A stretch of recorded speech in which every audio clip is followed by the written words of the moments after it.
Welcome to another episode of the podcast. We are going to talk about broke, desperate, and stupid, all of which I have been at some point in my life. That's how I got here. Um, we've seen some things in some, social media groups this week and, predicaments that people have gotten themselves in. And figured it was time to talk about how in the first 2 years, 9.5 out of 10 owner operators will fail. I put these I put this post together for this broadcast and put it in a YouTube group or Facebook group. And Larry's breaking the laws of broadcasting right now by having stuff. Sorry. There you go. You're fired. We had some trolls. One specifically, I guess he thinks that because I have experienced failure in my life, I should just sit down and shut up and not talk about it. But I just want to be real clear. I'm not doing this podcast for the money because there is no money. We wish there were. Yeah. I mean, be nice it's a helpful recruitment tool. It's been incredibly valuable to help us find good people that want an opportunity, but there is no money here yet. I'll cash the checks if it'll make money, but we do this because we want to help people. I do it because I don't want anybody to ever live the nightmare, the hell on earth that I lived that was of my own making. It wasn't Landstar's fault. It wasn't the agent's fault. It wasn't the customer's fault. It wasn't the president's fault. It was my fault. I did this stupid stuff, and I look around and see people doing the same stupid stuff that I did. And that's why we're going to do this. And you're right. And this one is what it's all about. Because sometimes we look around and try to figure out what would be a nice thing to have a comment. To make a podcast on, but. We see this one every day, and this is exactly why I started Blue Ribbon Logistical Solutions in 2013. I had just come to Landstar, and I thought that I was in the land of milk and honey, and I thought that the 400 or 500 BCOs that I had contact with at the CMC over the years was what Landstar was all about. And I can't tell you how disappointed I was when I got here and saw that there were people that were just struggling. And now let me preface what we're going to talk about tonight. This is my opinion. This is research that I've done. This is information that I believe. And again, understand this is mainly directed at new owner operators. If you've been at Landstar for 20 years and you're hauling, oversized or whatever, and I'm not trying to tell you how to do business. What we're trying to do here is prevent people who come to Landstar with no previous experience that end up struggling and failing. So our formula here, we know works because we've done it. I've done it since 2013 at Landstar and since 2009 in the industry. And we had a proof of concept this year with the pandemic. And so it's, if you're going to sit there and throw darts and, because this doesn't apply to you, that's fine. Just, you don't have to watch, move on. But we're looking to help people that otherwise would struggle and very likely fail because they don't understand some of the things that we're going to talk about tonight. And yep. So with that being... Let's face it here. Let's face the reality here. The American education system is not going to give you tools to go out and be successful in business. The American education system is meant to turn you into a robot that can go into the factory and pull the lever and pull the lever and pull the lever. They're not talking to you about economics. They're not talking about business principles. They're not teaching you about taxes. So it's totally natural for someone to come into this with a little bit of an entrepreneurial bug and be like, well, maybe I can do that. You can. In most cases, you can. But there's some basic fundamental things that you're just not anywhere else. Maybe if you have a family member or a parent or somebody that's good in business that can pass it on to you. But most of us aren't getting it. I sure as hell didn't. Well, and also, in this industry, because there's lots of opportunity to do this with what I would call insincere or fake encouragement. Um, we're led to believe that as long as you can fog a mirror, you can buy a truck. I mean, Yeah. you can get in this business so easy that it's very tempting for people, because a lot of guys, they come in the industry and they're company drivers. That's pretty much how we all started, and they immediately start, seeing all the things that they don't like, and that, if I had my own truck, I would be able to do this, and I could make up. I could, and all these things that you dream you would like to do, and owning your own truck is the path to that dream. We're told, and what we're going to talk about tonight is that decision is a whole lot more complex and complicated than just getting a truck. That's the easy part. The hard part is what you do after you get it. And the other part of this is, are you really ready to get that truck? And that's kind of the things we want to talk about here. Unfortunately, most people come to Landstar. They were a company driver last week. They decided to come to Landstar. They met qualifications, and they have to have a truck to come here. And so they go get a truck. And that's usually mistake number one. And then they come here, and now there's no safety net here. There's no dispatcher, there's no load planner, there's no mother, there's no den mother, there's no homeroom mother, there's none of that here. And all the things that they didn't like about the company they worked at before, all of a sudden there's a different appreciation for that now, because now you're driving down the road trying to deliver your first load while trying to find your next load. And oh, by the way, your truck's making a weird noise, and all these things that now are your problem. You didn't experience that before. Just saw a guy today on Facebook. Well, it was yesterday. Bought a truck. Truck broke down. He can't afford to fix it. So he's on Facebook trying to find somebody to tell him where he can take $5,000 and go buy another truck. Like, that one's not going to break down. So he didn't have the money to fix the first one, so he's going to go $5,000 more in the hole and buy another truck that he thinks is not going to break. So these are the kind of things we're going to talk about. We need to think through this process a little bit.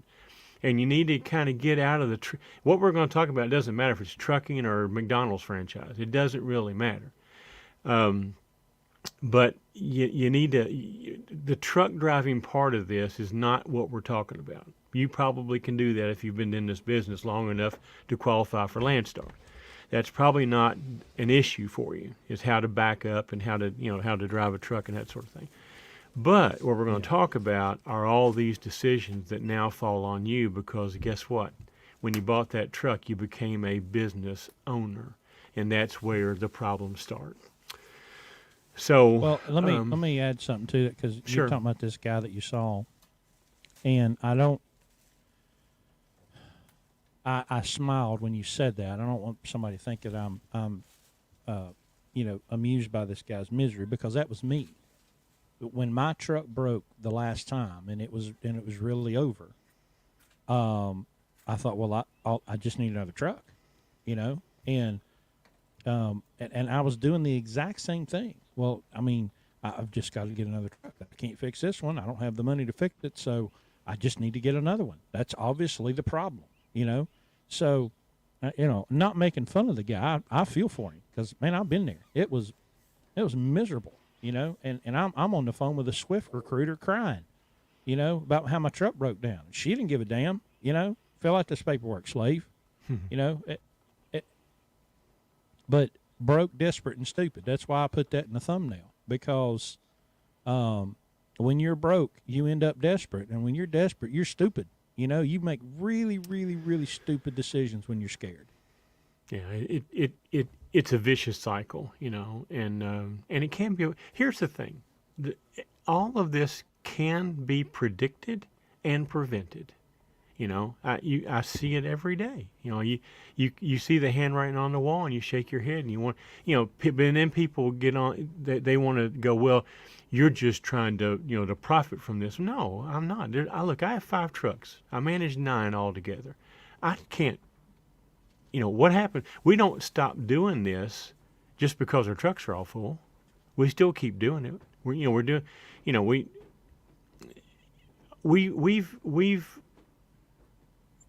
we've got a lot of experience doing this. We can share it with people and keep them from making very, very, very stupid mistakes that, by the way, are life-changing, because when you fail in this business, typically there's a bankruptcy that goes along with that. And that can be devastating to you and your family for a long time. So, you know, we don't make any money off this podcast. The only benefit we possibly get is just getting, you know, a recruiting sort of a thing where people want to come here. But even with that, we have very limited. You know, I can hire 9 drivers. Okay, so we don't stop doing the podcast when the trucks get full. You know, we this is what, our 90th, 80th, what number of podcast 80, is? 82. A bunch. Yeah. So At least 30, I guess, since you started. yeah. So So North, we've been so damn busy. yeah, not only do we not make any money from it, we have to take a lot of time to do this, okay? So, Yeah. I mean, with all of this expert production that we do and all the meetings that we have to have before we put this thing together, it's a lot of time. Well, you know, you look at today, I scheduled this thing Saturday, I think, for 8 o'clock, and I looked at my schedule, and I thought, oh, it's not a problem. Then I got hung up at a receiver for 4 hours this morning, you know, and then split the wind to try to get here by 8, had to move it back to 8:30, and then I get almost home, and there's Santa Claus riding a fire truck through the hometown, and I'm waiting on that. I'm thinking, you know, I'm Well, ready up for a until nap. up until a year ago, we were both driving full. I mean, I was driving full time until a year ago. You know, and we Yeah. put this together. But anyway, you know, remember, we're mainly directing this towards people who are going to become an owner-operator. Whether you come to Landstar or not doesn't really matter, but we use Landstar as an example because that's what we live every day. And if you're thinking about doing this and you want to go buy a truck and become an owner-operator, please take your time, listen. We'll go through everything you need to do. And look, if you're one of those people that have already made the mistake, you know, it can be fixed. But you have to understand it takes drastic measures to undo very, very bad decisions. You know, I get calls frequently from Landstar asking me to assist with, you know, somebody who's in trouble, you know. And I'm like, yeah, I'll be happy to. But they got to be willing to change. They got to be willing to listen. I mean, obviously what they didn't work. And so the first thing happens when I call them up, guess what happens, Chris? They tell me how to do it. And I'm asking them, well, how'd that work for you? You know, it's just this guy I was talking about a while ago with this deal yesterday. Everybody on Facebook directed him towards us. You know, now here's a guy that's failing, okay? You know his answer was? Well, they don't do step deck, and they only do van. And I'm thinking to myself, well, yeah, all my guys who make $2,000 a week pulling a van, they're not broke and desperate and doing stupid things, you know? So anyway, that being what it is, let's, Chris, let's get a slide or two in here, okay? Why do first-time owner-operators fail? That's what we're going to talk about tonight. And this was the tease that Chris put up. We're taking a little heat on that, but you'll understand after we get through this why we said that. Let me talk about failure, and let's put it in perspective. Marine recruits, they go to boot camp. 14 out of 100 of them don't make it through. Navy SEALs, when they go to BUDS training, 75 out of 100 don't make it. First-time truck owner-operators, 95 out of 100 fail. Now, let's look at just business in general. just business in general, no specific one. Startup businesses, first-time business owners, 20% fail in the first year, 30% in the second year, 45% by the fifth year, and by the 10th year, 65% of all startup businesses fail. According to Fortune magazine, startup trucking businesses were among the highest in failure rate. The statistic that we came up with a few years ago, I'm sure this came from ATBS. I'm not positive, but I think that's where it came from. That between 9 and 10, first-time owner-operators, people that bought a truck for the first time, failed within 2 years. So you have to ask yourself a question: why? Why would 9 out of 10 people who buy a truck fail? Well, there's a lot of reasons for that. I think the biggest reason that people do it is because they're undercapitalized. You see, in this business, you can go lease a truck with no money and no credit. Matter of fact, they advertise that. Hey, we'll lease your truck if you've got bad credit. You have a track record of making stupid decisions, so come over here and make another one. Yeah. So that's the question you have to ask yourself first. You see them all the time on. I have bad credit. Where can I go get a truck? Really? Well, let's think about that. Why do you have bad credit? Is there a reason why you have no credit or bad credit? Is there a reason why you don't have any money? And do you think that going and buying a truck and getting into business is the best solution to that problem? We talked with our guys all the time about making smart decisions to solve problems. If the problem is your truck's broke down and you don't have the money to fix it, a solution is to go get another truck, But is that the smart solution? Is that the best solution? Understanding that these decisions have long-term, long-lasting effects on you, both good and bad. Well, and one thing that goes with that is not understanding how to make yourself more valuable in the market as a company driver. That's one thing I didn't understand. I just assumed that, $1,000 a week is as good as it's going to get. Right, I didn't have any idea that I could probably go find something other to do as a company driver that I could make that extra $500 a week that I could save up over 12 or 24 months. If I could live on 1,000, I could put the rest in the bank, and I was living on 1,000 at the time. But I just assumed, there's nothing to do. The step 2 is go lease a truck. Well, and there's a reason why you have no cash and no credit. Warning. Maybe we should address that problem before we introduce a whole bunch of new problems, and that's by starting a business. Just like this guy we're using an example. Okay, he probably had enough money to go get a truck, but when it broke down, he didn't have any money to fix it. I got a news flash for you. Trucks have thousands and thousands of moving, replaceable parts, and they are going to break down. I don't care if you buy a brand new one. Go look in a showroom at a dealership and see how many people are sitting in the waiting room with brand new trucks in the service department. Mm-hmm. That doesn't.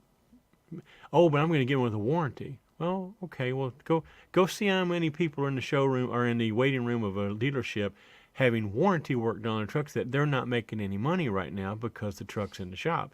And by the way, the warranty doesn't pay you for lost revenue.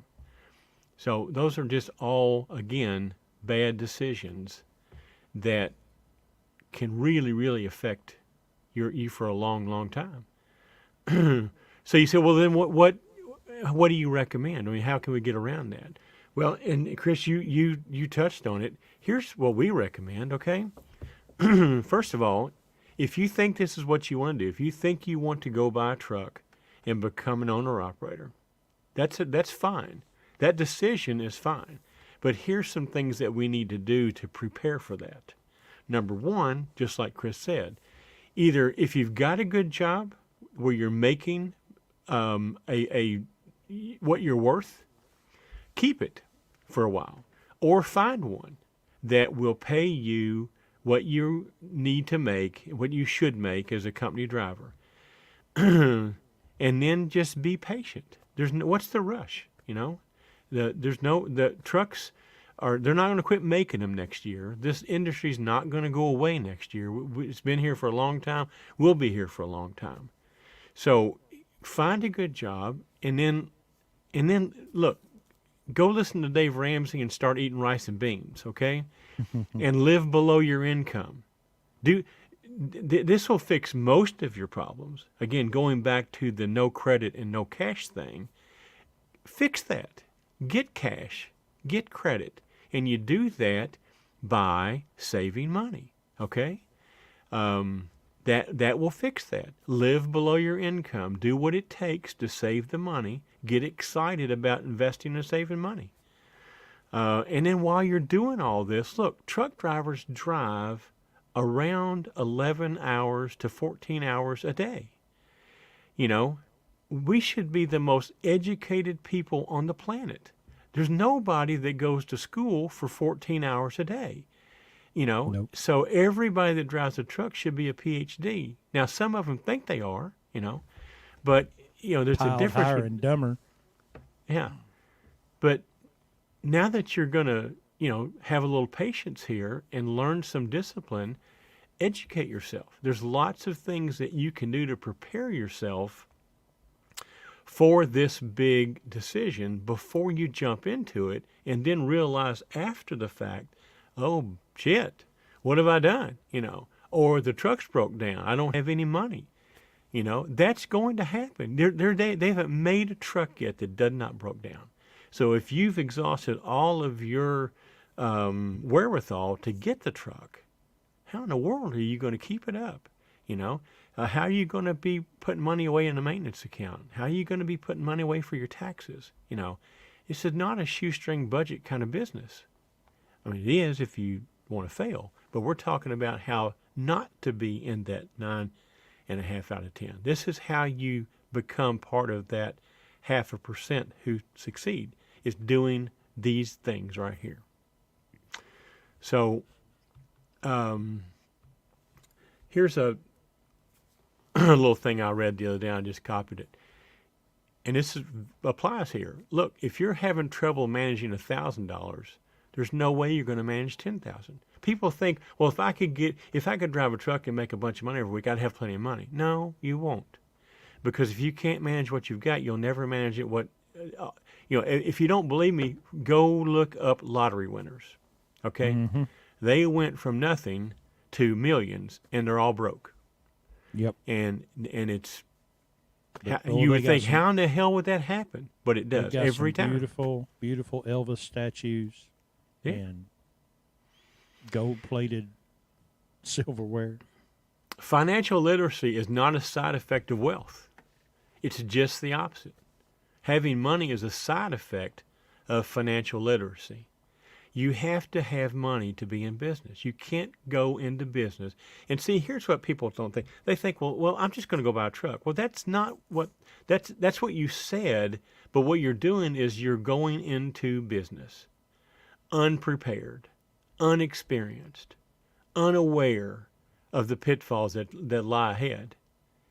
And this is why we have to make you take a breath and think about this, okay? Again, between 9 and 10 out of 10 fail their first time. Why? Why do you want to be in that number when all it takes is preparation?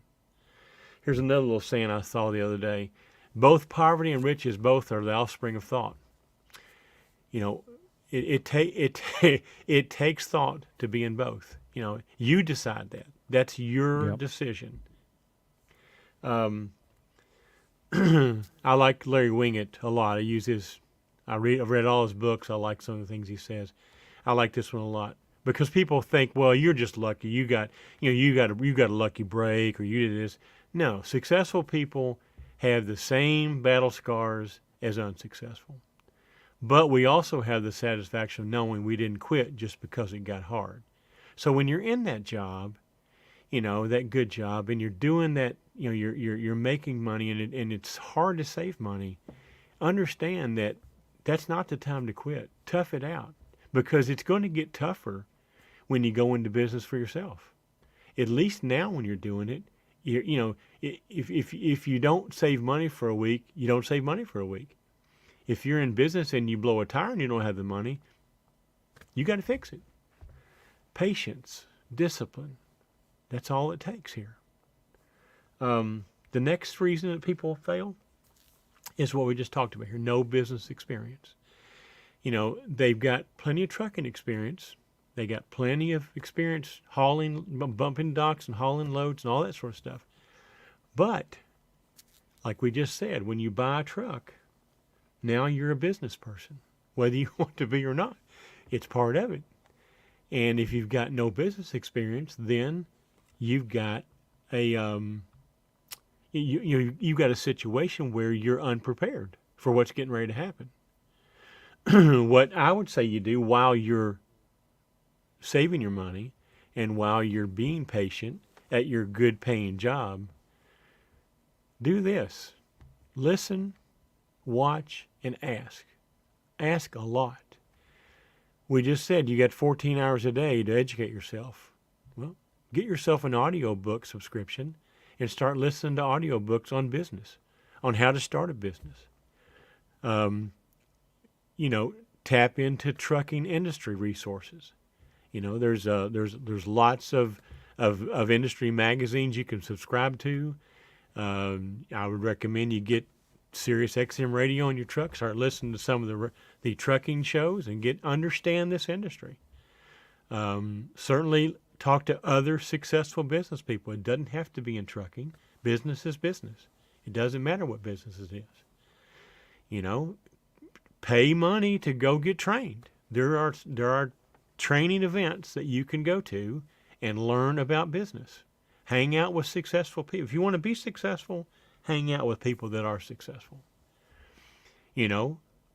Figure out how to tell the successful operators from the fakes, and build a relationship with those guys. Let them tell you it's exactly what we're trying to do here. People think we're doing this for money. We're not. We run a very, very successful business. I have since 2009. I'm willing to share it with anybody. We do it every week. We've done it for 90 weeks now. So it's just a matter of whether or not you want to invest the money, or well, not the money, but the time to listen to it. There are other people. There are people on trucking radio shows. There's other podcasts. There's lots of places here to look for information. You just have to be careful that you're listening to people that have lived it and are not just talking it. Yeah. Understand what a business does. I know this seems very simple, but there's a lot of people that do not understand this. Nope. You have to understand what a business is in business to do. Why does it exist? Why do you want to be in business? What's your why? If you can't figure out what your why is, you're not going to make it. You have to know what the why is. And people have different whys. What my reason is might not be your reason.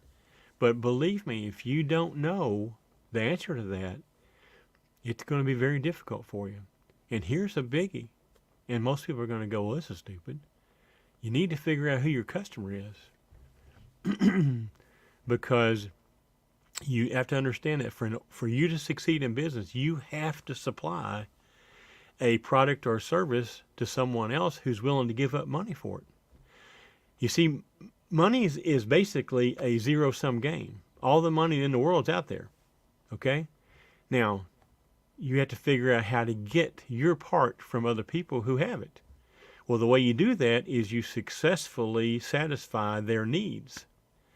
And understanding who that customer is can be a little tricky in this business because a lot of drivers don't know that. They don't understand who the customer is. And as a matter of fact, a lot of them have a very, very, very bad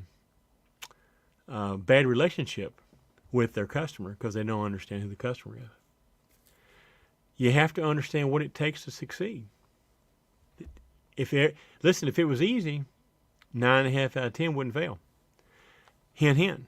This ain't going to be easy to do. Now, it might not be difficult or complicated, but it's not going to be easy. You're going to have to work. You're going to have to work really hard, probably harder than you've ever worked in your life, because you got a lot on the line here.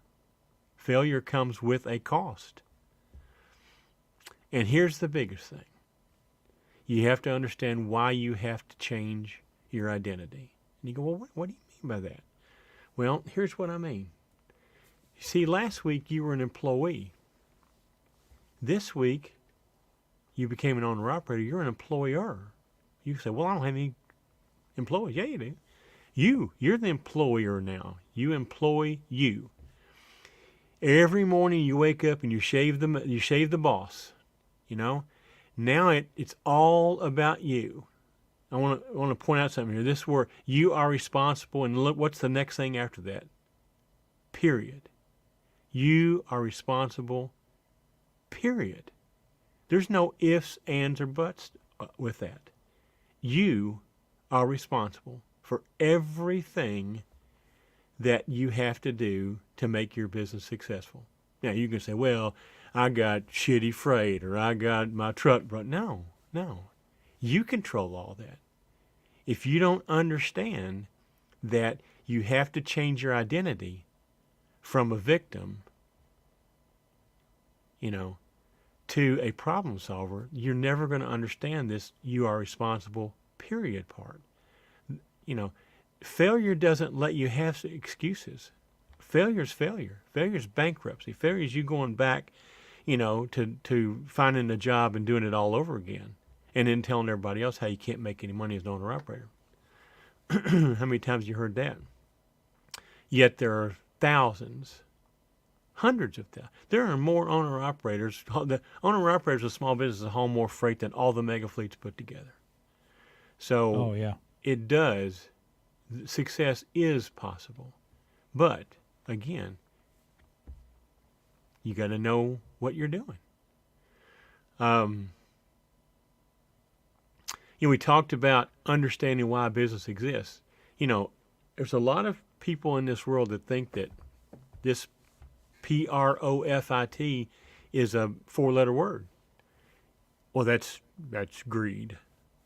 I'm sorry to tell you this, but the only reason to start a business is to generate a profit. That's the only obligation you have to be in business.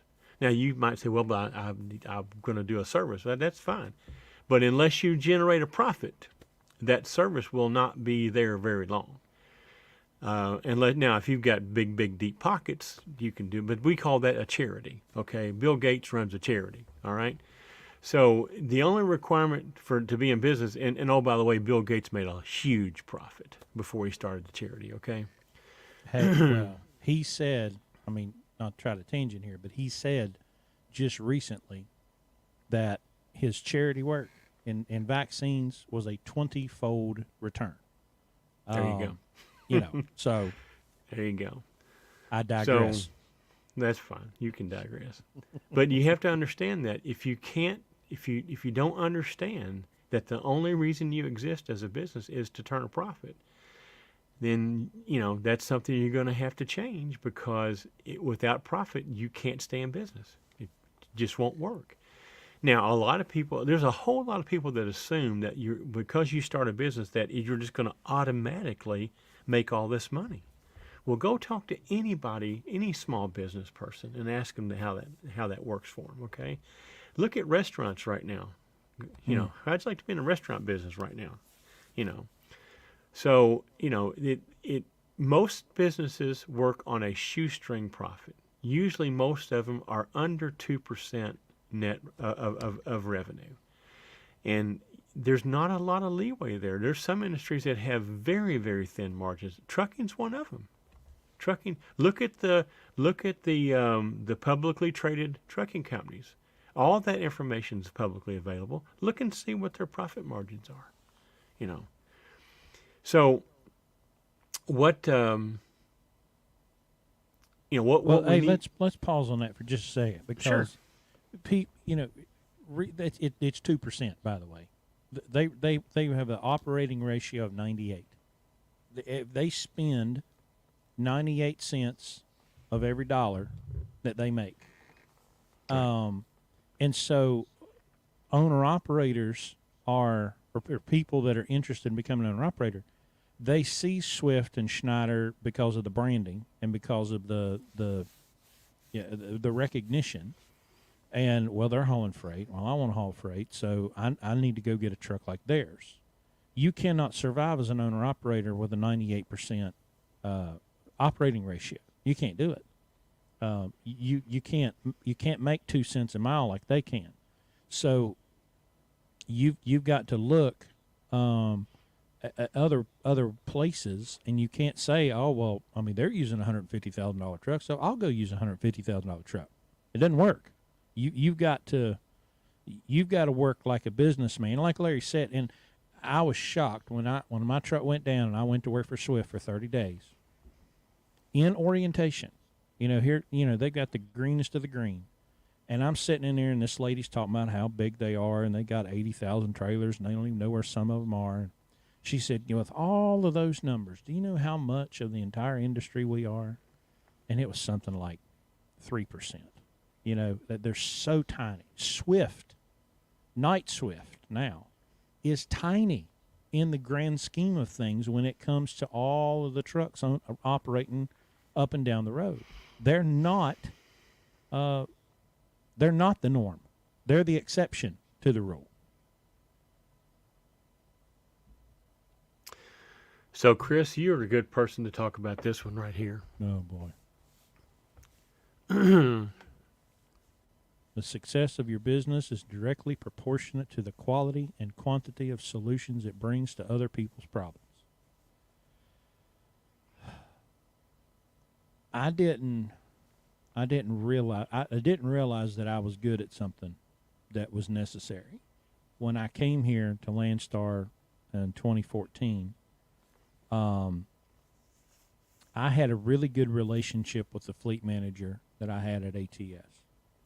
And every day, when he woke up or when he came into work, he would find an email from me, and it would either say, all good and on time, or it would say I'd had some kind of problem. But every day, I sent him an email, and he told me he appreciated that. So when I would deliver a load at Landstar with an agent, I would email, hey, I'm loaded, or I'm empty, or I've arrived. And I did not even know how much they appreciated that because Landstar drivers refused to communicate.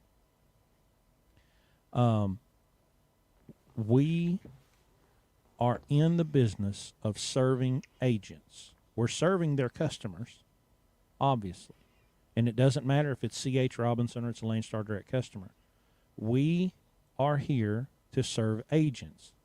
Agents are here to serve customers directly. We're all doing the same job. But at Landstar, the agent is our customer. They have problems they need solved. It's our duty to solve those problems for them.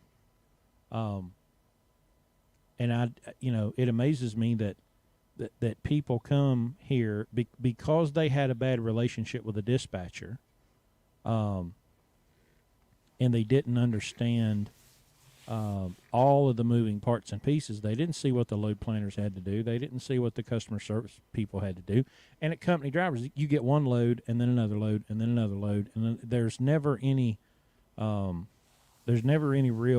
networking involved. And then you come here and you realize that you have to network with people, you have to communicate. There's all this stuff that you have to do that is your duty and your responsibility. But you have to understand who your customer is. And if you're at Landstar, that's your agent. If you're an independent, that's your broker or your customer directly. But whoever it is, that person that's helping you get that freight, they're your customer. So you need to treat them with the respect that they deserve. You'll get it back. The problem is, I think truck drivers that become owner operators, they don't understand. They want to be respected without, giving it out first. and that's a huge problem in this industry. Well, and especially at Landstar, because you've heard this, I'm sure, a million times. But if you're going to be successful at Landstar, you have to have relationships with agents that have the kind of freight that you like, run the areas that you run, or whatever it is.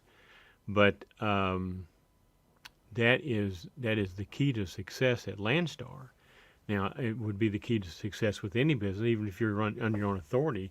If you don't have a few brokers out there that that are going to give you that freight, you're going to be then you're only working off the load board, and then you may know this, you may not, but there's a lot of freight doesn't ever reach the load board. Some of the best freight never reaches the load board. So if you really want to get the top-notch customers, the top-notch freight, you're going to have to understand that you got to have a relationship with that agent or that broker, because you're never going to have a shot at it if you don't. And believe me, they're looking for good BCOs or good owner operators just as desperately as you are looking for a good agent, because believe me, there's there are fewer good ones than there are regular ones. Let's put it that way. And by that I mean, they understand that. Well, let me just show this next slide. This is what we're talking about here. You must develop an attitude of service. You have to understand why it's important to put your customers' needs above your own. Just a small example. We had Chris had a load canceled last week. All right. Yep. He was 600 miles from his next load. Canceled at the last minute. He was at the shipper and it canceled. Yep. He's booked out all the way until next Friday. A lot of customers that we work with, two or three of the loads were customers we work with every week. Yep. So, a person in that situation could easily have said, "Well, screw it. I'm just gonna cancel everything. I'm gonna start all over again." That's not what we do here. Chris deadheaded the 600 miles and was at the next customer, and we lived up to what we said we were going to do. Because here, we teach our people, and we firmly believe that you do what you say you're going to do, and you do it when you said you're going to do it, and you do it how you said you were going to do it. No exceptions, no excuses. And that's how you build relationships with your customer, is having that attitude of service, because it comes back to you. It comes back to you. We can call these agents that we do all this for, and they do all sorts of things for us. It's unbelievable the help that they give us. I'm not going to get real specific about it, but we very, very seldom are on the trailer list. I'll just leave it at that. Okay? Right. So it's important. You have to understand that if you're not going to provide a service or a product to your customer, don't expect them to pay you. Okay? You're in business to make a profit. The way you make a profit is you have to provide value to what you do. The more value you provide, the more you'll get paid. It's just that simple. Reason number 3 that people fail in this business in the first 2 years is because they assume too much risk. Now, wow, this can be pretty complicated. Well, not really complicated, but there's a lot of risk that people don't understand. You see, the decision to get in business, to start business, it's easy. You just decide, I'm going to go buy a truck. But the problem with that is staying in business. There's a difference between deciding to go into business and then being able to stay in business. That's a skill that you have to either have or acquire. And the most important of those is understanding how to minimize risk. I mean, look, that's just common sense. You have a higher success rate based on how much risk that you're taking. Risky things, it's just like investment. Risky investments typically have a much higher, um, Return. chance of losing your money. Okay, non-risky investments, your chances of not losing your money are higher. So it's just no different here. You go into business and you go way in debt to buy a truck. That's risky. What happens when the market goes south or the pandemic hits and now the rates won't support your truck payment? Don't buy the wrong truck. Every truck is not designed for every operation. If you don't understand that and you buy the wrong spec truck, there's no way to overcome that. Don't buy the wrong truck. Could also be a truck that you can't afford. The wrong truck could be a truck that you didn't do the homework on and you bought, somebody else's problem. All of those are the wrong truck. Those can all be corrected with preparation. Here's the one we've been talking about all this time. Don't go into business until you're ready. How you know when you're ready? Well, you really never know. But all you can do is all you can do. And so if you understand the things we're talking about tonight, and you don't just go fly off and buy a truck, you make the right decision. All the decisions that you make that are smarter than the others increase your odds of staying in business. Okay, you could do everything right here and not stay in business because there's things that you can't control. What we're trying to do here is minimize those, okay, by making sure that when things that happen that out of your control happen, it doesn't put you out of business because you've got a little cushion because of the other things that we're telling you to do here. Let's pause right there because we got a good comment that came up here Okay. from Rizzo. Is a delete risky? 100%. Yes, it's 100. It's way risky. So let's kind of roll through that. So let's say you got a truck and it's already deleted, okay? And there's not just one way to delete a truck, right? Depending on the engine and who did it. So number one, if you don't know who did it, you don't know how to undo it. It would be nice, and I'm sure there are people that believe with all their precious hearts that you can just delete a truck and everything's okay. But that's not the case. If you get some jackwagon that has deleted the EGR or the catalyst off of one of these trucks, you don't know what kind of problems it's going to bring. Then if you break down somewhere and the closest place to you is a dealer and they find that it is deleted, they won't touch it. They won't let it in the building unless you agree to put it back the way it came. Well, guess what? Now you have no idea what parts have been removed. You don't know what's missing. You could be looking at $20,000 just to put it back right, plus fix whatever else was wrong with it.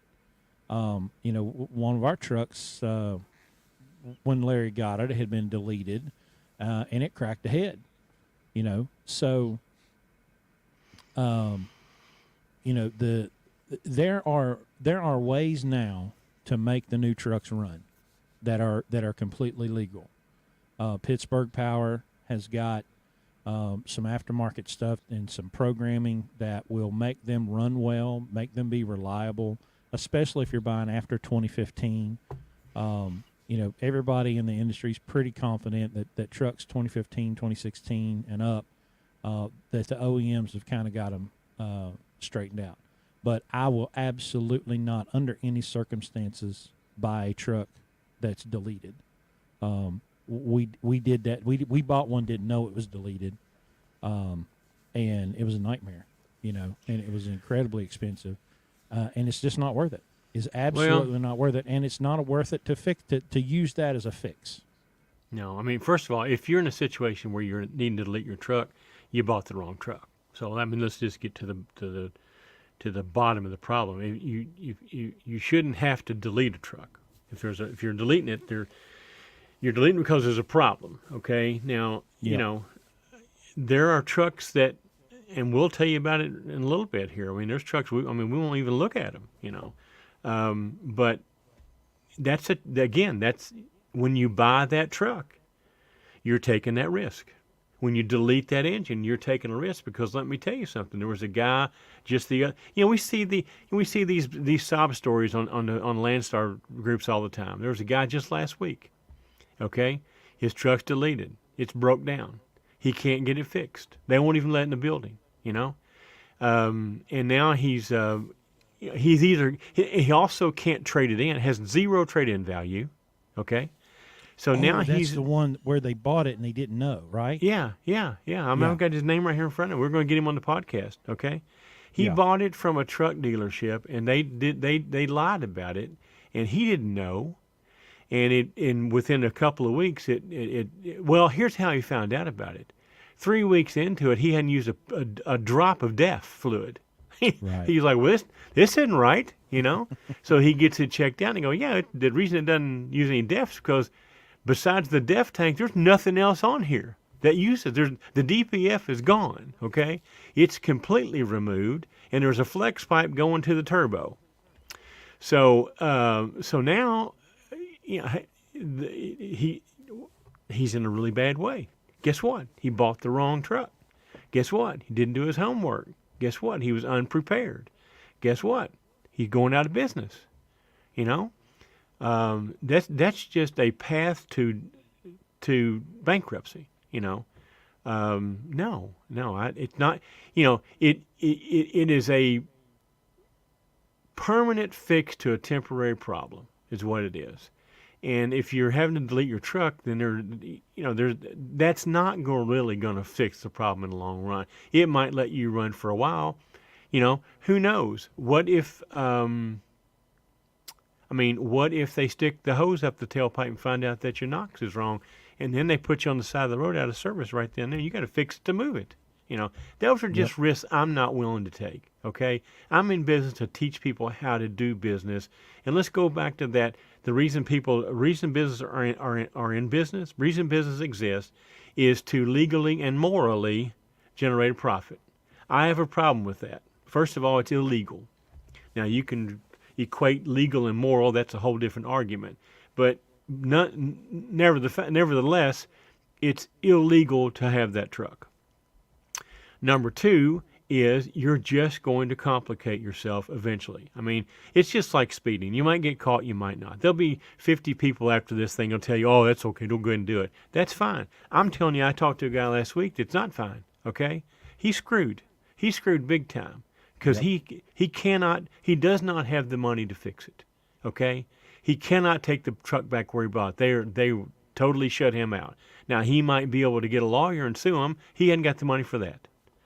So, again, go back to number 2 here, ways to minimize risk. Do not buy the wrong truck. Do not buy the wrong truck. And there is a way to minimize that, okay? And it's just, again, educating yourself, preparing yourself. We learned the hard way, Oh, yeah.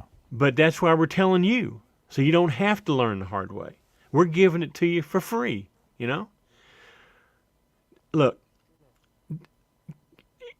anyway, I think you understand that. Well, let me add one more point to that. I through experience, I can open the hood on a truck now, and I can pretty much, with most of them, look and see if something's missing, right?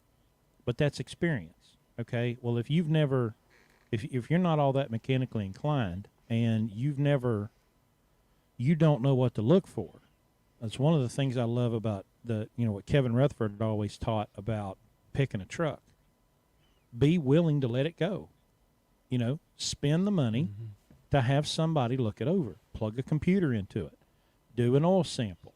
Put it on a dyno.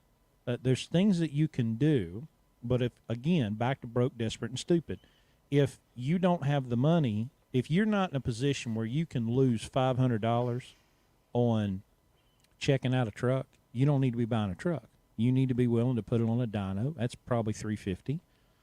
You might need to pay somebody a couple of hours to look it over. If you don't have the expertise, then you need to find somebody to do it and be willing to invest that time. If not, don't buy a truck.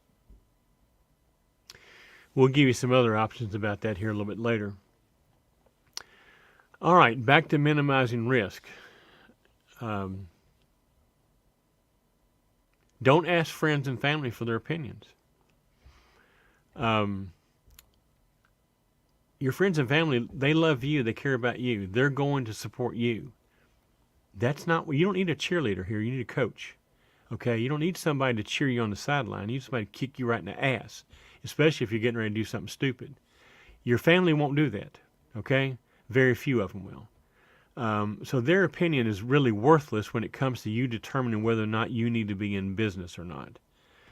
I don't recommend that you participate or sit at the liar's counter. Now, that has gone away with the pandemic, but the liar's counter is pretty much on Facebook now. Yeah. So I would say don't ask anybody on Facebook anything, because those are not facts, those are opinions, and their opinions are like assholes, and we all know about that. And here's things that these are my famous words here. Don't buy stupid stuff and don't do stupid stuff. Don't go into debt to buy stupid stuff. That's only creating more risk. Have discipline. Be able to say no. Save money. Understand, save money. That's what matters here. Smart business people don't go into debt and don't use credit cards. Okay? And I'm going to get on my Dave Ramsey thing here, Look, if you're personally, financially train wreck, you're going to be, business-wise, a train wreck. And you don't need to be there. You don't have to be there. Go get a good job and not have all the risk. Get your shit straightened out. Then go get into business. You're not going to go into business and straighten your situation out. It will not happen. I promise you. If you think that going into business is going to fix your financial problems, you're dead wrong. Okay? Because you're in a problem because of your inability to manage your money. What are you going to do when you have more of it? Just mismanage it as well. Now, I hate to be this way, but that's being stupid. That's being desperate and stupid. Get a job. Stay a company driver. There's no shame in being a company driver. There's more shame in being bankrupt in a business field than there is being a company driver. And in this business, comment here. It says don't go in debt to buy trucks. Only buy what I can. Absolutely. Why not?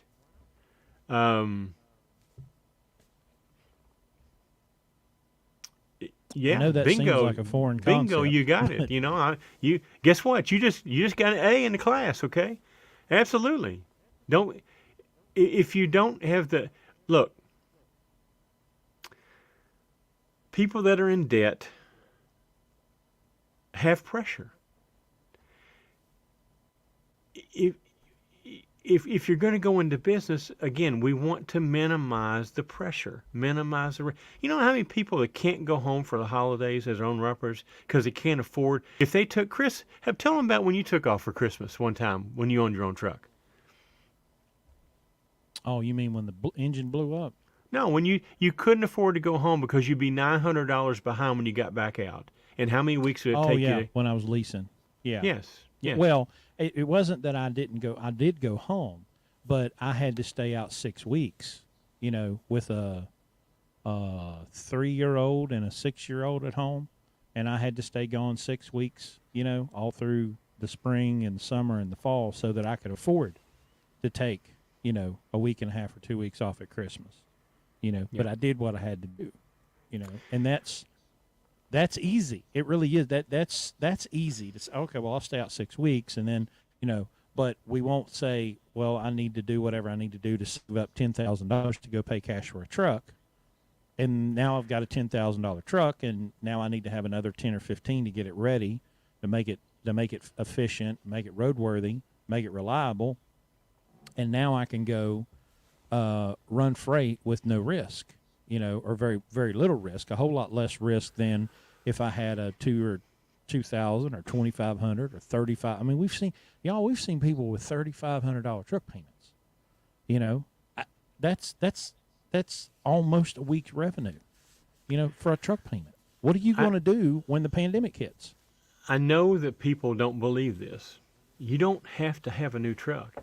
You don't even have to have a 40. You can go buy a truck and pay cash for a $10,000-$15,000 truck and go make money with it. Okay? Yep. There's no shame in that. And guess what? You have no truck payment. If the pandemic hits, you're not out of business. If you need to take off for a couple weeks, you're not out of business. Again, don't ever go. I mean, Joey, look, I would just tell you, don't go in debt for anything except maybe your house. Everything else you do, save the money, pay cash. Keep your job, save the money. Cash. Let me tell you something. Cash has a very, very loud voice. Okay, I bought a truck back in June, and I bought it sight unseen. Okay. But it's a truck I wanted. I talked to the guy. I kind of felt like I've got a pretty good bullshit detector now, having done this for a while. And the guy started out at he wanted $15,000 for it. And I said, look, I'll give you $12,000 for it, guaranteed, right now. He was in Florida. I'm in Kentucky. So I'll give you $12,000 for it right now if you'll take it off the market, and hold it for me till I can get down there. Well, I told Chris this. I took $12,000 with me, but I left there paying him $9,000 for that truck because I had cash money. So, anytime you go in debt, you're going to pay more for it. I mean, debt's expensive. Debt raises the risk. You got to pay it back. Dave Ramsey says there's only two kinds of people in the world: people that owe money, people that loan money. Okay, guess which one makes? We talked about how the all the money in the world's out there. Guess how the people that got it? Because they didn't borrow it. Okay, save your money, pay cash. You go to the front of the class, Joey. That's exactly what we're saying here. Hang on, he's got another comment. So Lone Mountain to Landstar is a bad idea in your opinion. I've been very seriously clear. Okay, look, I bought a truck from Lone Mountain. I got nothing bad to say about them. The deal was exactly what they said it would be. I bought the truck, so I cannot say that Lone Mountain's a bad company, that they write bad deals. I can't say any of that. Okay, what I can tell you from experience is, when you go into debt to buy a truck, I won't say it's impossible, right? Because people do it all the time, right? But also 95% of them fail. What we're trying to tell you here is that, probably at Lone Mountain, you're looking anywhere from a 3, depending on what you get, 3 to somewhere between $3,000 and $10,000 down to get one of those trucks. Okay. Now, if you're getting a truck that's 2015, 2016, it's got 600,000 miles on it, and and it's got DEF and DPF and all this stuff on it, and you come up with $4,000, $5,000, $6,000 to put down, plus your $2,290 and your insurance and all these other costs that you probably don't have any clue what they are until you get to the dealership to pick the truck up, and like, oh, by the way, here's another $1,200 you've got to spend out of your pocket. You are riding a time bomb, okay? However, if you save up the $10,000, you have another $15,000 in your pocket, then you can get a truck DOT legal You could put a really nice seat in it for $650. That's where you're going to spend most of your time. And it's DOT legal. You can go start making money with that truck day one. Then you put a nice, you know, put a good set of tires on it. Get your suspension straight. Get a good alignment. Start using the money that you're making to get your truck even more efficient. So, you know, I'm not going to talk trash about Lone Mountain, but they're in the business to lease trucks to people. And that's not what we're going to recommend because I've lived it. I have lived the nightmare. I had 2 engine failures in 14 months. Right? $24,000 to rebuild it. 14 months later, it blew up again. Right? And I was done. You know, I had paid for that truck. I had the title from Lone Mountain. I did everything I was supposed to do. I paid it off. They sent me the title. It was my truck, 18 cents a mile. For the life of that truck, if I'd had 18 cents a mile, not only would I had no problem paying for the first engine, I could have paid for the second engine. So we want you to succeed. We want you to be an owner-operator a year, year and a half, 2 years, 3 years later, right? That's the goal. The goal here is not just to have a truck. The goal here is to have a successful business that lasts. Well, let me add to that a little bit. Go ahead. Remember, and again, it's not Lone Mountain. Where you get it doesn't matter. But right, was that Joey? Was that? Yeah, Joey. That's how most people come to Landstar for the first time. Is they go somewhere and they lease or buy a truck, and they come to Landstar. Now I'm going to tell you right now, I seriously discourage that. Okay, because number one, it's risky. Getting the truck's not the end of the game. The truck is going to break down. It's just a matter of when. There's not any way that you're going to drive that truck for a year or two and not spend a lot of money on it. And then you still got the pressure of this contract. If you're coming to Landstar and you've never dealt with agents and finding loads, and I mean, your whole life changes very drastically when you come here. You can come here and succeed, but you really need to not have pressure of a payment. Again, what we're doing is not what most people do. I admit that right up front. But again, we put people in business to stay in business, and again, I mean, going back to the Dave Ramsey thing, how many people are debt free? I mean, how many people do you know personally that owe zero money? That is a rarity. You would probably call those people lunatics. Well, that's what we're called, okay? One out of 1,000 people that come to Landstar are going to do things the way we're telling you to do it. But remember, 9.5 out of 10 of them fail, okay? Even at Landstar, 30% of people at Landstar fail. Most of them are because they bought a truck and they couldn't afford to fix it when it broke down.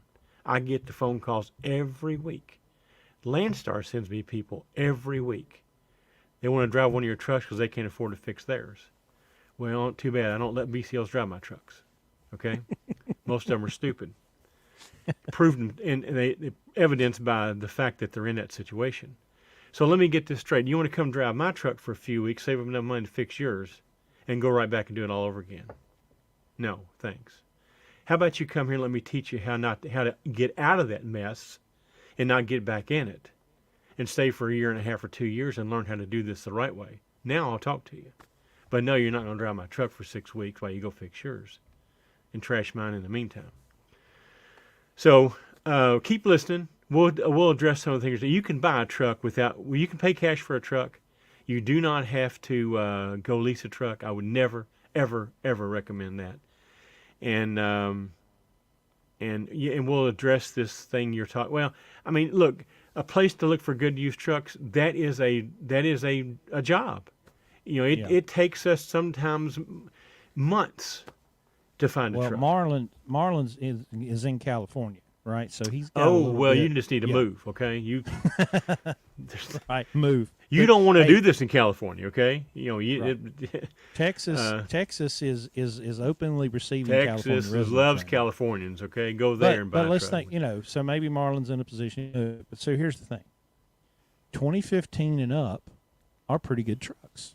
They're they've got it worked out, and it's a buyer's market right now.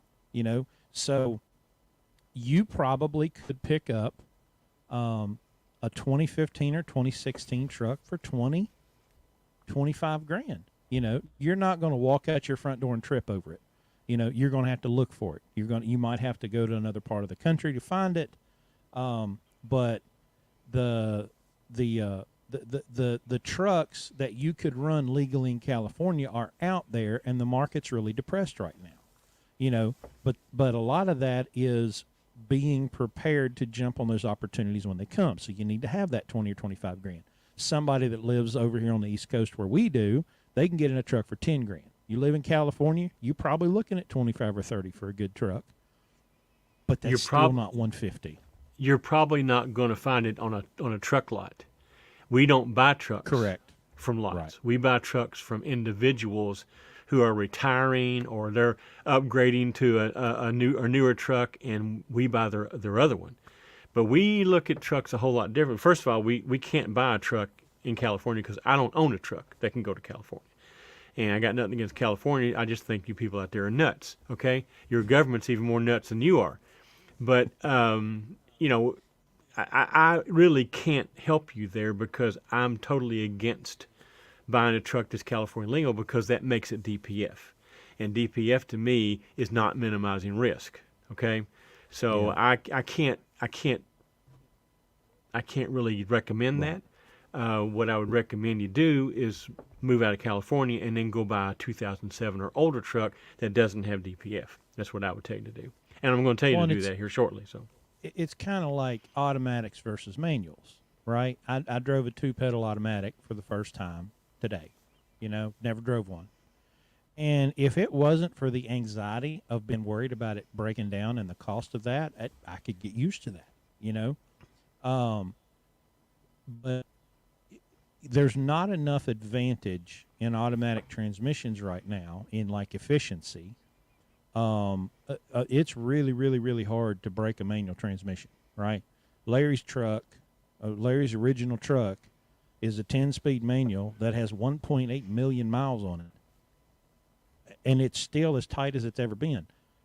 It's probably the best transmission in our fleet, and 1.8 million miles on it. You cannot do 1.8 million on an automatic. You can't do 1.800 hardly on an automatic without it breaking. So it's just about choosing the right truck. Get the most truck you can for the money that suits your operation or suits where you live. If you have to live in the People's Communist Republic of California, that's but it's going to change the number. But it's still not. If you can save 10 grand, you can save 25. but look, again, don't get hung up on the truck. That's not the most important thing. The most important thing is, are you ready to be in business? Okay, the truck's easy. Finding a good truck's really not hard. Okay, Truck Paper, Facebook Marketplace, hang out there for a couple months. You'll find a truck. But Oh yeah. are you ready in a couple months? That's what we're trying to make you understand here. And if you don't have the cash, you're not ready. Okay, you're not ready. Don't go in debt to do this. Do not go into debt to do this. Okay, 9.5 out of 10 fail. Remember that. Go back to the beginning. 9.5 out of 10 first-time truck owners fail. Probably 9.5 out of 10 of them went into debt. Okay? There's a correlation there. 9.5 out of 10 of them didn't know how anything about being in business. There's a correlation there. You can't do the same things everybody else did and expect different results. We all know what that means. So keep the big concepts in mind here. Don't sweat the little stuff. The truck's the little stuff. That's easy. Understand the rest of it. That's the hard part. That's the part that is going to make you or break you. Okay, finding a truck is easy. All right? Reason number 4, poor decisions like leasing a truck at Lone Mountain or any place else. By the way, Lone Mountain is spelled wrong. It should be Loan Mountain, okay? Because that's what it is. It's a mountain Odette, which you do not need, okay? Right. The lone, L-O-N-E part, is the people that choose not to do that. They're alone, but if you're going to go to Lone Mountain, they need to change the contract to spell Loan, okay? Poor decisions, undisciplined freedom. What do I mean by that? Everybody thinks they're going to go in business. Now I'm going to do what the hell I want to do. I don't have to do this anymore. Right. Let me explain something to you. We had probably the best candidate we've ever had in our program decide just recently that he's going to move on and not be an owner-operator. It's not because he doesn't know how. It's not, listen, he got it. He had relationships. He could have started tomorrow and had 5 or 6 agencies feed him freight and never have to get on the low board. It's not that he couldn't do it. He decided on his own that this is really not what he wants to do. He wants to go home at 5 o'clock and not have to worry about what the truck is doing. He wants to go home on the weekend and not worry about business. Well, I'm glad he figured that out now, because when you get in business, there are no weekends. There are no snow days. There aren't any holidays. Business doesn't stop just because you think that, you want time off. I've been in business since 1977. Now, there wasn't a cell phone in 1977, but there was in 1989. I have not had 1 minute of my life since 1989 without a cell phone. I've probably not told anybody this, but in 3 years ago, 4 years ago, I was an agent at Landstar and a BCO at the same time.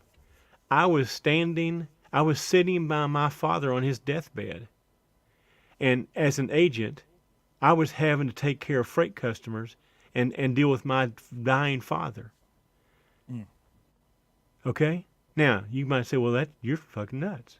Well, maybe. Maybe I am. But I'm just telling you, this is a responsibility and a commitment that you will not believe, cannot believe. It doesn't stop. Now I have employees. It's not just me. I have people's livelihoods that depend on me. I can't go to bed at night and turn the phone off. What if I have a driver that has an emergency? You get it? This is not just deciding to buy a truck. This is deciding to change your identity from an employee who can go home at 5 o'clock and not give a rat's ass, to a situation where you can't turn it off. It doesn't work like that, especially your first. Now, if you've been doing this for 10 or 15 years and everything's paid for and you want to take off for a few months and go home, that's fine. But that's not who we're talking about here. Remember, we're directing this toward people who want to become owner-operators for the first time. Not going to happen, okay? This situation you think you're going to be in where, well, I'm just going to pick my own loads and I'm going to do my own thing. And yeah, you are. But you see, I'm showing you a picture of a poor decision, okay? People buy these trucks, all right? Here's some things that are poor decisions, okay? Deciding to buy a truck. As Joey just talked about, cash, finance, lease, or lease purchase, that's a decision. All of them have different consequences. 3 of the 4 of them are a disaster, in my opinion. And listen, we've got previous episodes on lease purchase. If you want to, if you're considering lease purchasing, go back and look at our lease purchase episode, okay? And believe me, again, if you're not willing to take the time to do the homework, you're going to make a mistake. I can tell you right now. You're going to be one of the 9.5 out of 10. I hate it for you, but again, you've got to decide to get serious about this and prepare yourself. And leasing a truck is not preparing yourself. Buying the right truck, like we just said. If you're going to buy a truck that's 2008 or newer, in my opinion, you're taking risk because it's going to have DPF. What's a one box cost, Chris? Oh my gosh. About $20,000. Oh yeah. $20,000. Okay. Now you buy one of those trucks that has one of those, and you have to replace that. You got that money? Okay. Or you can go buy a truck that doesn't have that on it. And oh, by the way, I'm not talking about deleting it. I mean, let's get a truck that didn't come with it, so it's legal, and that's no longer a risk for you. Okay. Finding the right carrier for you. Maybe it's Landstar, maybe it's not. But again, that's a decision that you're likely to make wrong if you don't prepare yourself. What kind of freight are you going to haul? Well, I'm going to be one of them oversized guys. Well, fine. Maybe you are, maybe you aren't. You got to have a lot of letters behind your name to do that. Maybe that's not the right decision right now. Okay. Got a lot of flatbedders are pulling vans right now. Just saying. Are you going to deal with brokers, load boards, or dispatchers? That's a decision you're going to make. But again, there's a big difference between those three. And here's my favorite one, especially if you're not going to be leased on. Are you going to factor, or are you going to cash flow your invoices? We got a thing on that too, by the way. Factoring is for fools, by the way. Okay? If you're going to factor, just go ahead and just send me your money now, and I'll save you all the trouble, okay? No reason to get there. Look, in business, there's only two ways to improve your revenue, okay? You can increase your revenue or your sales, or you can decrease your costs and expenses. Most people think the easiest way is I'll just go get more business. Chris Polk is a perfect example of that, okay? I'll just work harder, okay? I'll work harder. I can overcome this, okay? I can outwork stupidity. Well, we'll tell you in a minute how that turned out. But you have to choose one or two, or a combination of these two, to improve your revenue when you're in business, okay? Let's look at this a little bit closer. Increasing revenue will only provide you with the actual profit from that increase, because you've got cost of business to do that additional revenue. If you take more loads or you drive more miles, there's a cost to that. So yes, you're improving your revenue, but you're also increasing your cost. So your cost of doing that additional business is automatically going to be reduced by what your cost of doing that is. So the amount of revenue you're generating that's extra is now only going to be a portion of that. And we already talked about how the truck industry, that revenue is 2%. So it's going to be some fraction of what you actually think you're making. But if you take the harder decision, the better decision, to cut your cost as opposed to increasing your revenue, then if you save $1, you get to keep the whole dollar. There's no cost involved with cutting costs. It's a decision usually. So it's much more effective to cut expenses on the business you already have than to increase your revenue and not cut your cost. In trucking, fuel is your number one cost. Okay? Besides yourself, fuel is your number one cost. But if you will buy a truck that gets good fuel mileage and has low maintenance cost, you can affect that very easily. It's decisions. And it's so you can keep the money and stop giving it to the fuel companies. The number 5 reason for not knowing number 5 reason for failing is either not knowing or not caring about your numbers. And you go, well, what does that mean? Well, look, go ask a McDonald's franchisee how much a ketchup packet costs. I promise you he can tell you. Go ask an owner-operator tomorrow at a truck stop what his cost per mile is. And he either doesn't know it, or he's probably just going to make up something to answer your question.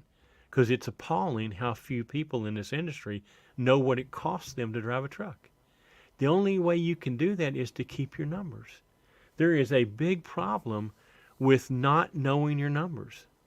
How do you know if you're making any money or not? You go, well, I got money in my pocket. Yeah, but you know what? How much of that do you owe the government? How much of that should be putting away for maintenance and future cost? Maybe you're not. Maybe you don't have any money when you do that. How do you know if you can haul that load on the load board or not if you don't know what your cost per mile is? You have to know your cost per mile. You cannot be in business, in a trucking business, and not know what it costs you to drive that truck per mile. That's a reason why people fail. They don't know their numbers. They don't care about the numbers. They don't think the numbers are important. Believe me, a couple of pennies a gallon on fuel, as much fuel as you'll buy in a year, can be as much as $5,000 to $10,000 difference in your fuel costs. You know, I have trucks that have fuel costs in the low 20s. I know people that have fuel costs in the high 30s, you know. So there's a big difference between that when you're driving 100,000 miles a year. A big difference, okay? And that decision to buy that truck has a whole lot to do with that number. Number 6 reason, seeking the advice, or in most cases the opinion, of the wrong people. Somebody told me one time, I forget who it was, they said, look, you can't talk to people about something that they've never done. You know, you have to understand that when you're on Facebook, people aren't giving you facts, they're giving you their opinions. And most of the time it's somebody else's opinion that they just happen to agree with. That's not who you want to talk to. Talk to people who know what they're doing because they've proved it.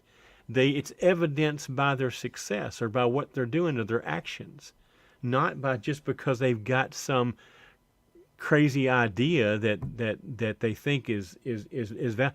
Talk to people about IFTA if you want to understand what I'm talking about. Look, here's what we recommend here. Here's how we teach our guys to do it. This is what we recommend. Okay? We call ourselves the lunatics because we've been called that so many times. But here's how you minimize risk. Here's how you do this and not fail. Okay? No truck payment, no pressure. Very low entry barrier, low risk. Low cost per mile and low cost of doing business. And because of that, you have many, many more loads to choose from. Lower maintenance cost. More repair options when needed. You know, if you have a 2018 Peterbilt, you've got to take that to the Peterbilt dealership most of the time to get it worked on.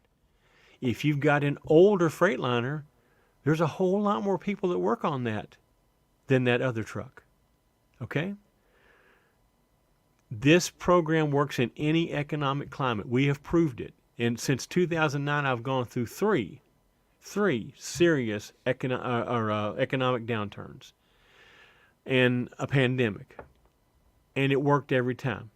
I was profitable we expanded during the pandemic. We didn't retract, we expanded. Yep. I made money in 2009, 2014, where 25% of trucking companies went out of business. So this works. How to be a lunatic? Buy a 2007 older, aerodynamic, that means Columbia, Century, Freightliner or Volvo with only a Detroit Series 60 engine. Why? Because they're easy to work on. Parts are cheap. You can get it fixed anywhere without having to go pay $125 an hour at a dealership. Okay? We've got excellent mechanics that work for us for $75 an hour and love working on our stuff. Yep. Okay? Do your homework on the truck. Go get a rig dig report. Go take it to an independent mechanic and have it checked out. You know, do all the research you possibly can on the truck before you make a decision. Try to find the reason not to buy it, not to buy it. And that way you're willing to walk away. You got to be willing to walk away. Don't fall in love with a truck. That's the worst thing can happen to you, you know? Make sure it's DOT and Landstar compliant. Only buy a truck that has the correct specs for fuel mileage. Now, we've got a program. We just did one. It's our previous podcast of this. We talk about the specs. Okay, you can't go buy a truck that did lumber hauling and come out here and haul general freight with it and be able to get fuel mileage out of it. It won't work. Just because the truck looks good doesn't mean the gears in it are going to make you money. It has to be spec'd for fuel mileage. Okay? Here's the big thing. Don't believe anything the previous owner tells you, because if his lips are moving, he's lying to you. Verify everything. Okay? It's like old Ronald Reagan said, trust but verify. So that's how we do it. That's how we lower our costs. That's how we keep our fuel costs down. That's how we minimize our risk. Look, this is a very, very lucrative business. All right, there's a lot of people in this business making a lot of money. I've done very well in this business. Okay, you can do it too, but just don't make the common mistakes that everybody else does. The road to success is not straight. There is a curve called failure, which we're trying to keep you out of. There is a loop called confusion, which you're probably in right now. There are speed bumps called friends. Avoid them. There are red lights called enemies. Avoid those for sure. There are caution lights called family. You will have flat tires called jobs. But if you have a spare tire called determination, and an engine called perseverance, and a driver called willpower, you will make it to a place called success. Look, you can do this. Don't be like everybody else. Don't be the 9.5 out of 10. Be a lunatic. Do it differently. Don't worry about people talking about you, okay? Because they're going to. But you know what? Here's what I tell people. Don't listen. Unless you want to compare bank statements, I could care less what you got to say about me, okay? I do this for profit, and I do very well. I now have 9 trucks and lots of people whose income depends on me. And, I sleep very well at night with the advice that I give, because I know that they're in good hands. I know that they're going to be successful if they choose to do this. Now, look, this is not for everybody. Maybe this message tonight has convinced you that maybe this isn't for you, and maybe it's not. But isn't it better to know that now than after you go bankrupt? Now I'm gonna give a little recruiting message here. All the stuff we talked about, you can come here and learn. You can drive our trucks at no risk to you. You can make $1,800, $2,000 a week, okay? And every day you will live this and learn it, just like we do it. And after a period of a few months, you'll know how to do this. You'll know all the things to do. You'll be a lunatic, and you will not fail. We have a couple of seats open. If you're interested in pursuing this and you want to do it the right way and not go buy a truck and make a bunch of stupid mistakes, come learn from us, okay? We'll teach you how to do it. We'll teach you how to do it right. We'll mentor you. We'll hold your hand the whole way through. And we'll keep you from making all these stupid mistakes that most people do. And you won't be one of the 9.5 out of 10 that fail. I promise you that. You might decide it's not for you, and that's okay. Our best guy ever decided this wasn't for him. He wasn't a failure. He just understood that he would have been a failure had he done this without coming here and finding out what it's all about first. Chris, I'm out of breath. So here's my recap. If you're a company driver right now and you were like me and you thought that I know there's more. There's more to life in trucking than just being a company driver. The first thing you need to do is make yourself more valuable. My best friend right now is pulling a tanker, making almost $2,500 a week. Now he had to go haul gasoline to get the experience to be able to qualify for that job, right? But there are company driver opportunities out there. But you have to specialize yourself. If your only qualification is pulling a van or pulling legal flatbed, you've got to do something that makes you more valuable, and you hunt down those opportunities and you go work your rear end off so that you can make the money to cash for this truck, okay? So you make yourself more valuable as a company driver. You raise your income. You don't raise your lifestyle to go with it. You put the money in the bank. You buy the truck, right? So now you've got the truck. If let's just play out the worst case scenario. Okay, let's say you do everything right, and you pay cash $10,000 for a truck, and you put maybe another 10 in it, and you've got it ready, and it breaks, and it's too much for you to fix. Well, that can happen to you with a newer truck, okay? But here's the difference. You don't have a truck payment. You could take a step back to that good job you specialized yourself for until you get that money to fix the truck and go back. You're at that point, your failure is just a speed bump. You know, it's a really inconvenient thing. It could happen. You know, you could do all the due diligence and buy the right truck and something crazy happen, or, you know, you could get hit head on by a drunk driver. I don't know. You know, there's something that could happen, but you're not tied to a $2,000 a month truck payment. You know, that's what we're trying to avoid here, you know, because big failures can happen, you know, and I've said before, it was a miracle I made it as long as I did. Absolute miracle. Because I have seen just, God, the crazy shit that's happened to our trucks, you know, that I never would have dreamed could have happened. There was no way to foresee a bell housing breaking and a transmission doing flips inside the frame. I mean, it destroyed that truck. You know, I've never seen anything like it. We couldn't see that coming, you know, but there's never a zero risk proposition. Anytime you're in business, there's going to be some risk, but it's about putting yourself in a position to where you can handle the bad things when they come, because they're going to come, you know, but you've got to start, with increasing your value as a company driver. There's something you can do to specialize. It may take you a year to get there, but there's something that you can do that raises your profile in the market as a company driver to give you that extra income to save up that money to buy that truck. But, you know, you need to stay away from Lone Mountain or Select Trucks or whoever. And,